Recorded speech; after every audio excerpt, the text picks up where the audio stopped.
Hello everyone and welcome to another very interesting clash from yesterday's Meltwater Champions Chess Tour finals. It's Wesley versus Hikaru Nakamura, and this is already the Blitz section. So the 4 rapid games they played ended in extremely quick draws. There were like very few moves in the opening and then they just drew the game. Very well-known drawing lines. I guess neither of them was interested in trying out anything new in the rapid because why would they?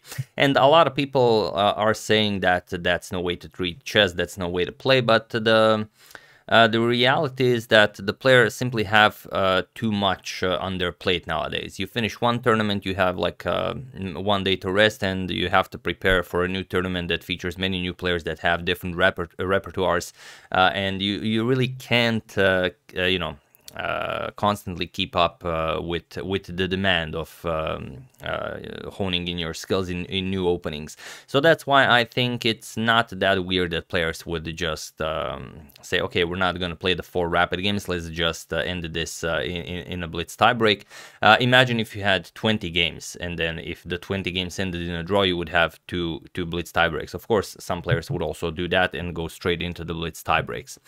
So in the first Blitz tiebreak where Hikaru had the white pieces, Hikaru won. And now this is the second game, or game 6 of their match. Wesley has the white pieces. He needs to win to force Armageddon. Now it's a Blitz game, so keep that in mind. A lot of ideas were missed here, but that's why we enjoy Blitz.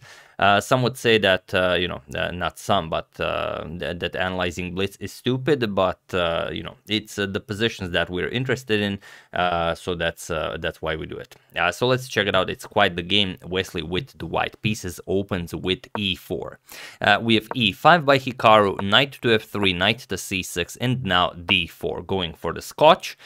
E captures on d4, knight captures, and knight to f6. And now Wesley goes for the very well-known Mieses variation. Knight captures, E captures, sorry, not D captures, B captures, and E5. Now we are in the Mieses variation of the Scotch.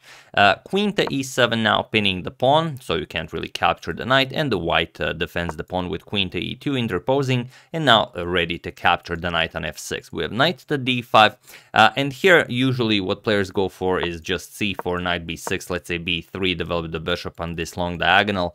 That's how this is usually played. I think Wesley even played this in 2016 against Garry Kasparov, although Wesley, I believe, had the black pieces. That Gary won, but I think also Wesley won 1 game in this line. But here Wesley goes for h4, and this is 2021. h4 can be played in any move, in any position of any opening. That's just how chess works nowadays. It's been played before, so Hikaru goes for a5. He wants to play bishop to a6 to put a lot of pressure on the white queen, and now c4, chasing the knight away, and now not really worrying about bishop to a6. You could play bishop to a6 right away, then the knight can remain on d5 for the moment, but this didn't really give black all that much in the games that it was played. So here, knight back to b6. Now we're gonna try and put more pressure on this c4 pawn, knight to d2, and now there are some games where queen to e6 was played. Also a4 is a known move, but Hikaru plays g6, and it is now, as of move 10, that we have a completely new game.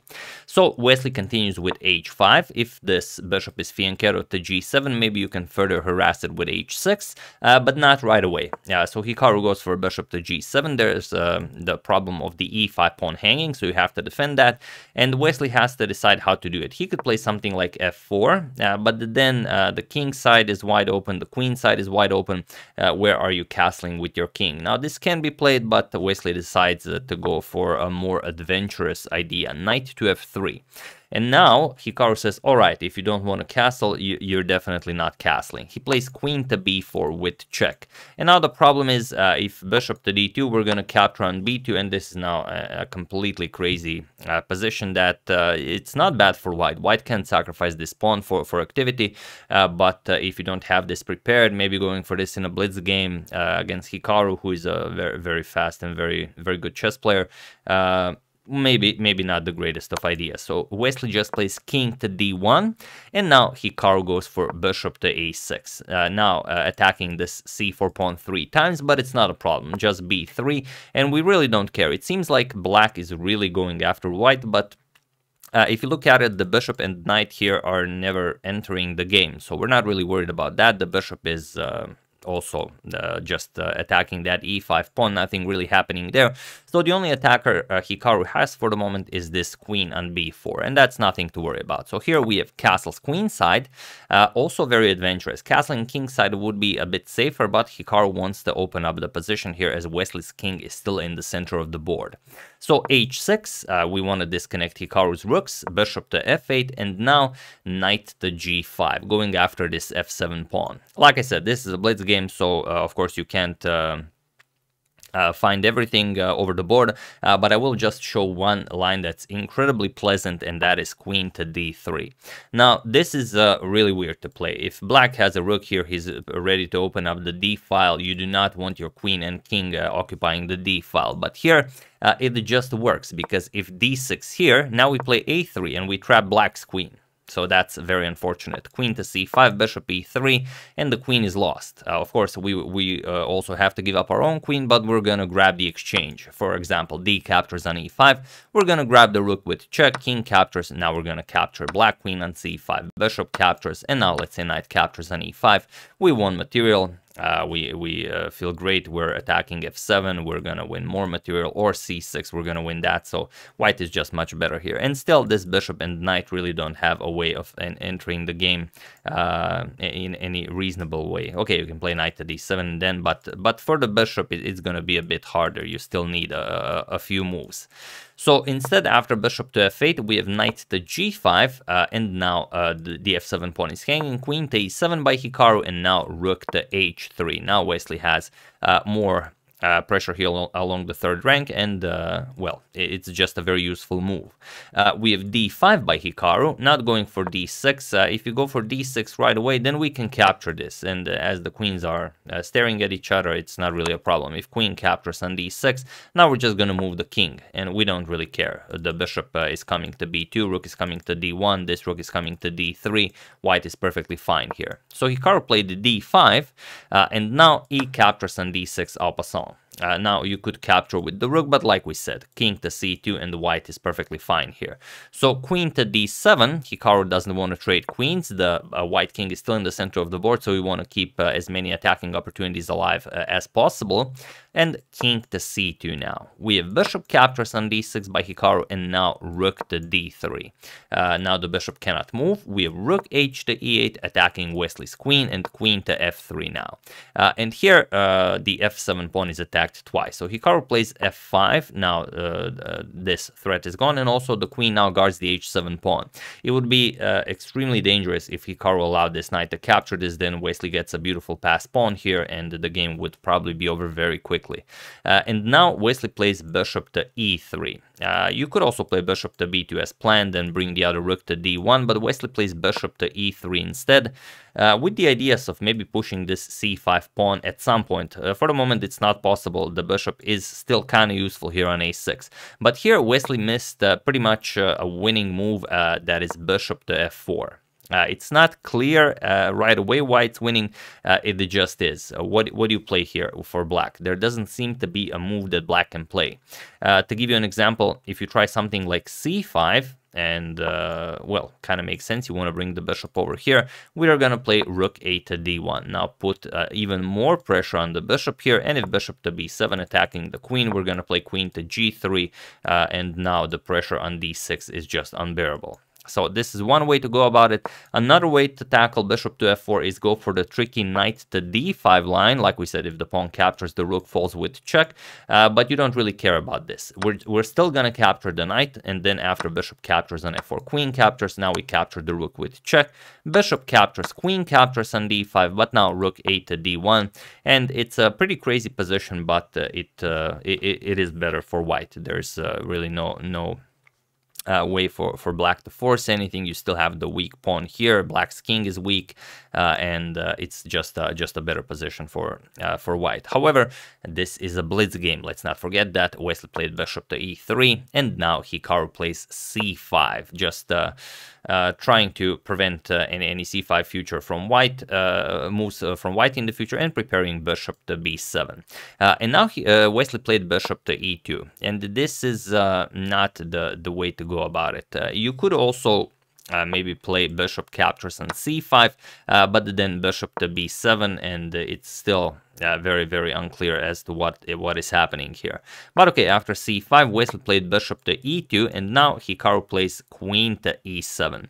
Here Hikaru has the upper hand, and bishop to b7 is actually deadly. But what do you do here? After queen to h3, there's this incredible line of knight captures on c4. And after b captures, if you don't capture, I mean, you just have a worse position.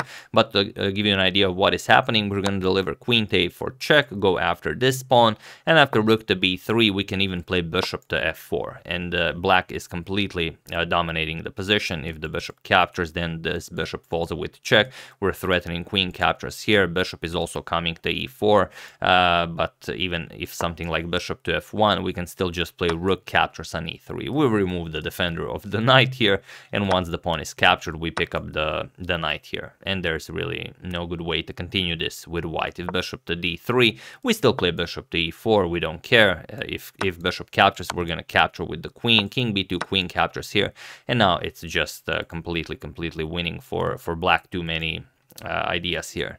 But okay, here Hikaru played queen to e7, and now comes queen to h3, stopping this pawn from advancing to f4. The king is on c8, so Hikaru of course moves it, king to b8, and now g3 by Wesley.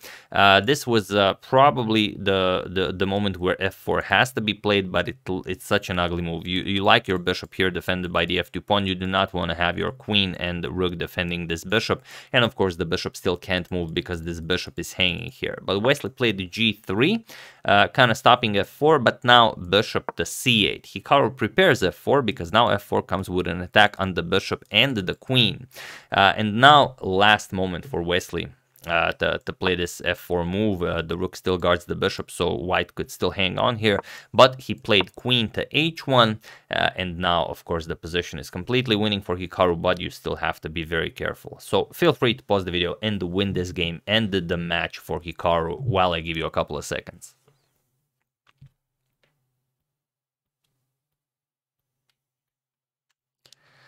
So for those of you who were able to do it, congratulations on paying attention, but also, you know, chipping in a little bit more. And for those of you who just want to enjoy the show, it is, of course, f4. That's the good stuff. This is what Hikaru played. G captures on f4 was played, bishop captures on f4, and it was in this position on move 27 that Wesley so resigned the game, and with it, the match. So why does he resign here? It doesn't really matter what you do, the game is just lost, because there's too many threats here, like bishop to f5 would go after the rook. We can just win a piece here with bishop captures, queen captures, so there's nothing to try here. If you try queen h4 to bring a defender here, we're still gonna capture it. Bishop captures, queen captures, and now after we trade, the bishop on e2 is still hanging, so rook captures on e2, and you're just dead lost.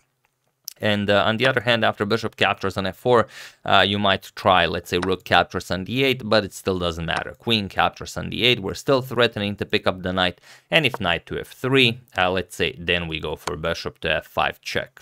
And now there are too many squares not available to this white king. You could move it, king b2. Now we're just going to play bishop captures on h6, and we're completely winning. Whatever you play, let's say queen captures on h6, because why not? Just queen to f6 with check, and you are losing a lot regardless of what you play. Once the king moves, we're going to lose the rook here, and that's just that's just game. So yeah, after bishop captures on f4, Wesley resigned, and an excellent victory for Hikaru in the Blitz section of the round 4 of the Meltwater Champions Chess Tour finals. So there's a plus side to, you know, skipping the rapids and going straight for the Blitz section, but there's also the downside. The downside being obviously that if you lose, you just lost, and you don't have as many chances to come back as you would have in the rapid time section. So yeah, that's the game. Hope you guys enjoyed it. Thank you for suggesting this one. I would like to thank Hashko Mer, David Kimura, myself for making great videos, Vlado Laro, and Keegan Burmark Up Realty for a contribution to my channel. Thank you a lot. I really appreciate it. As usual, you can check 2 of my previous videos here. Thank you all for watching, and I will see you soon, continuing the coverage of this fine event, checking up on your wonderful suggestions, such as this one, and whatever else happens in the chess world. Thank you all. I will see you soon, and have an excellent rest of your day.